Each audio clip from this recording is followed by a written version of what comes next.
తిలకమంజరి గ్రంథకర్త ఎవరు? Option A ధనపాలుడు, option B Sharvavarma, option C గుణాఢ్యుడు, ఆప్షన్ డి ఆచార్య నాగార్జునుడు. Correct answer option A ధనపాలుడు.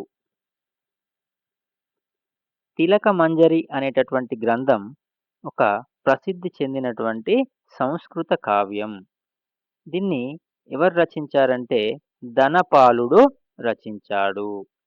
ఈ ధనపాలుడు 10వ శతాబ్దానికి చెందినటువంటి జైన కవి.